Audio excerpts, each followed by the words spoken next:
Hannah. And this is Matt Hanna. And this is Horror Hour with the Hannas. And welcome to the first official Movie Rec Monday. Woo! Where we're going to be going through a movie that we think you haven't seen and we think you should see. Specifically a horror movie, I should say. Yeah.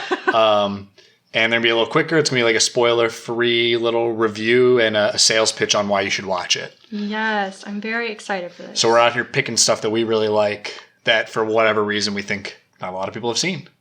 I'm ready for this. So the very first one was my pick, although really we both love this movie. Yeah. And it is called Raw, and it is a French film that premiered at the 2016 Cannes Film Festival and then was theatrically released in the United States in 2017 and France in 2017.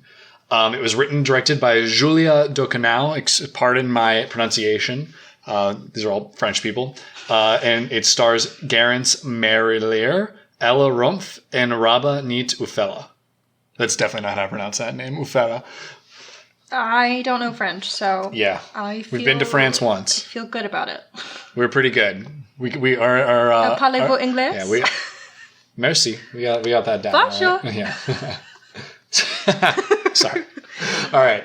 Au revoir. And the first time we ever watched this, we found it on Netflix one night with a good friend of ours. We were procrastinating finals. And we might have partaken in some of the devil's lettuce before watching it the first time. So it made it a little difficult for me to read the subtitles.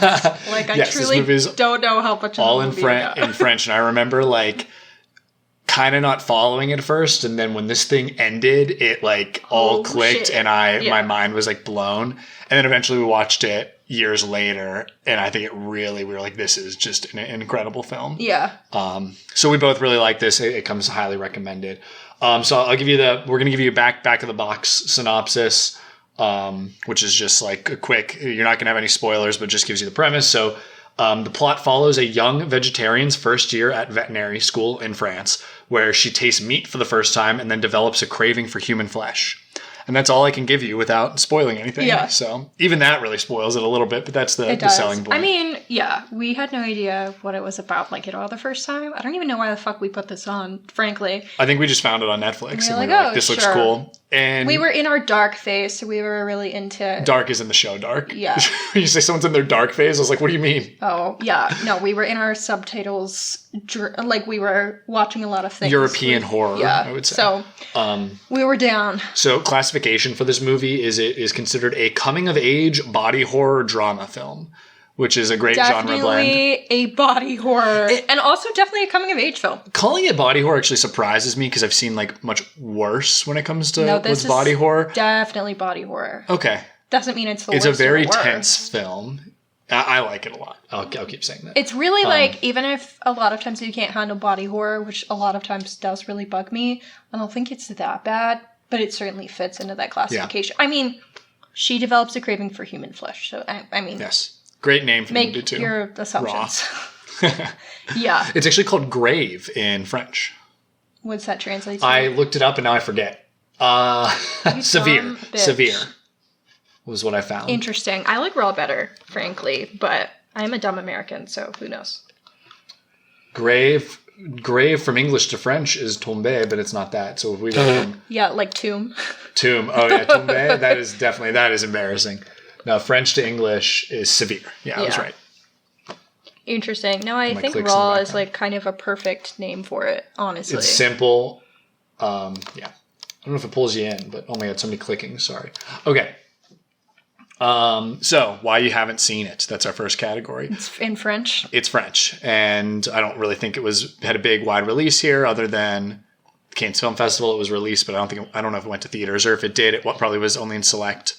Well, Cannes is also like in France. It doesn't mean a lot of U.S. people are there. Yes. Like, you know, limited people are actually able to attend those. You have to deal with subtitles, which I got no problem with subtitles in a foreign language film. Again, once you overcome the 1-inch tall barrier of subtitles, you will be introduced to so many more amazing films. From what's his name again? Bong Joon-ho. Bong Joon-ho, yeah. Again, he's correct. I'm so sorry if I pronounced that incorrectly, sir. Yeah, he makes good movies. Brilliant. So, Hanna, why do you think our listeners should go watch this movie? I think this movie like you've mentioned, it is a coming-of-age film, and I really like the way it tackles that experience of, like, going away to school, like, being in a new environment with new people and trying to figure out your identity as it changes, as you grow older. I think it captures that really well. And I also think that it is so unsettling and uncomfortable. And I like a horror that does that. I don't necessarily want to be, like, jumpy. Sometimes I just want to feel, like, unsettled. And I think this does this in a really good way that makes you think. Yeah, this is very much not a, like, it's going to make you jump or anything. It's more that you're going to, like, sit in some grossness for a while and sit in, like, a lot of uncomfortable and uneasiness. Mm-hmm. And a lot of that horror doesn't even come from eating people. It's just, like, veterinarian school's scary. School hazing is scary. Yeah, there's definitely a lot of, like, hazing. It reminds me of, like, the articles in the U.S. about frats and how they, like, cause people harm. There's definitely a lot of that. Even, like, the partying scenes of just, like, her at a party are so uncomfortable. Somehow, honestly, I think those might be the most uncomfortable scenes for me. Just, like, putting yourself in an uncomfortable environment. Like, she doesn't feel comfortable being there. So, like, knowing she's at this really loud, crowded party with people who just have, like, different values, who are very loud and touchy and naked, and, like, that's just, like, not our main character. So, like, putting yourself in her shoes is really uncomfortable. And that's, again, without the eating people stuff or the taste for flesh.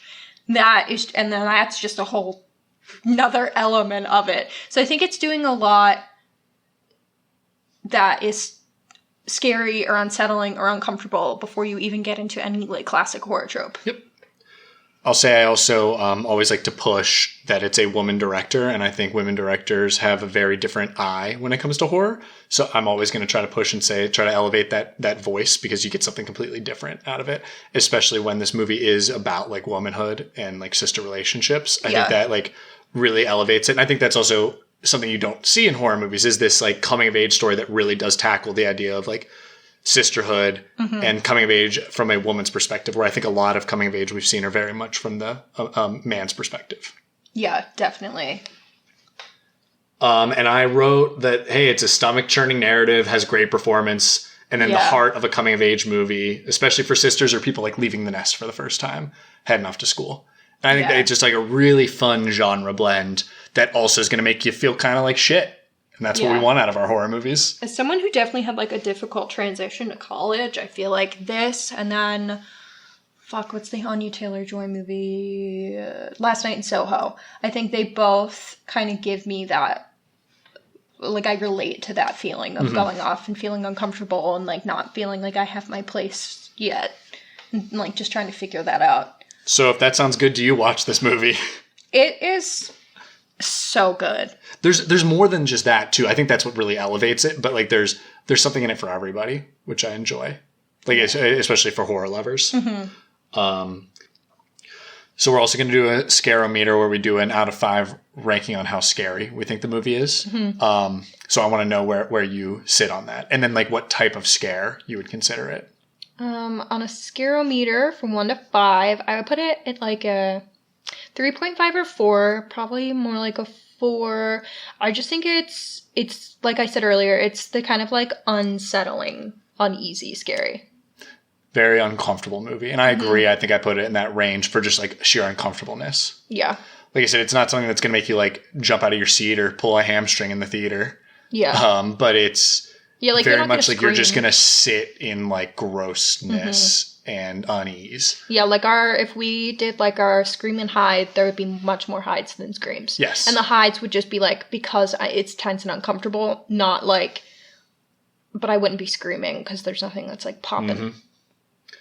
All right. I want to get into reading some critical and audience reception, and then how we feel about it. Yeah, and if we, like, agree critically. So, not that, like, Rotten Tomatoes really matters, but it has a 93% critic approval, which is pretty good. So that means 93% of people that reviewed gave it generally positive reviews. So I have some quotes from some of the people that reviewed it. So Katie Reif of the AV Club stated that the strongest of the female-led films I've seen so far at the festival is Raw. Julia Ducournau's beautifully realized, symbolically rich, and disturbing erotic meditation on primal hungers of all kinds. David Fear of the Rolling Stone praised the film highly, giving it a rare perfect score of 4 out of 4 stars, going so far as calling it as contender for the best horror movie of the decade, which I agree with him. I think it very well should contend for the 2010s to 2020, one of the best. I put it in my top 10. Easily, yeah. I think that's considered a contender. Yeah. I think it's definitely... I think actually... When I did my top 5, I didn't put it there. I had it as an honorable mention. But looking back, I think I probably should move it to my top 5. Damn. I think it's really so different. It's tough because I think I call the 2010 to 2020 is a little bit of a horror movie renaissance. Yeah. And I don't always think about that when it comes to it. But its actual impact and the way that I feel like it affected me should move it up there. Yeah. Speaking of other movies that came out in the same time frame, I do feel like it kind of has the same discomfort factor of a Hereditary to me. I feel like it kind of elicits the same discomfort emotional response, but instead of Hereditary where I end just wow, I feel like shit, I don't really end this one feeling like shit. Yeah, this one definitely has more happiness to it because it goes along with that coming of age and the family relationships. I see what you mean. They are similar, but I mean the type of horror feels similar to me. Yes. I think not the story, obviously. I get worried because I think some people didn't like Hereditary, and I think that they would like this. So I think I agree with you on it's a type of horror, but I think I would still give this one a shot, even if you didn't like Hereditary. I think there are definitely Ari Aster detractors out there that this would still appeal to. Yes. Please watch this movie. I'm going to just say that. Please watch this movie. That was what I wanted to name this thing was please watch this movie Monday. I just alliteration. I Monday. Thought it was fun. Okay. Well, I'm not going to give it a rating or anything. Maybe we'll cover it in the future. But do you want to just, I'll tell you where we can watch it. And is there anything else you want to say about it? I will say we actually wanted to cover this earlier, just as a full episode when we were going to France. And then where we pulled it up, that particular streaming service had an error. It was Amazon. Yeah. We paid for it, and then it wouldn't let us watch it. So we didn't end up covering it, and we thought that now that we are doing Movie Rec Monday, it was the perfect time to showcase this film, and that's why we did it first. But it's not on Amazon anymore when I just checked. It was on Apple TV for $3.99. And it's been on and off Netflix. Like we said, the first time we ever watched it was on Netflix. I think the second time, too. And then, yeah. So I'm sure it'll be back, but if you want to watch it right now, it's well worth the $4 to rent it. Throw it on. It's a good date night movie, That is something. Yep. I'd love it. Yeah. So go watch Raw. Imagine going on a date to see this. I'd love that. That'd be so fun. I don't know. Yep. Watch this one with your parents. Oh my God. Don't do that. Don't do that. Don't watch this with your parents. This is not a parents' watch. All right. That's all we have to say. So go watch Raw, and thanks for joining us for Movie Rec Monday. Moving forward, we are going to do these episodes on the first and third Mondays of the month. This month was a little different because it's the first month of the year, and the first Monday of the month was the first. And we're getting into our groove for 2024, but moving forward, we're going to try and keep that consistent schedule so you guys can keep getting some recommendations. But if you watch this, definitely message us and let us know what you think, and if you agree with our recommendation. And if you don't, shut up, you're wrong.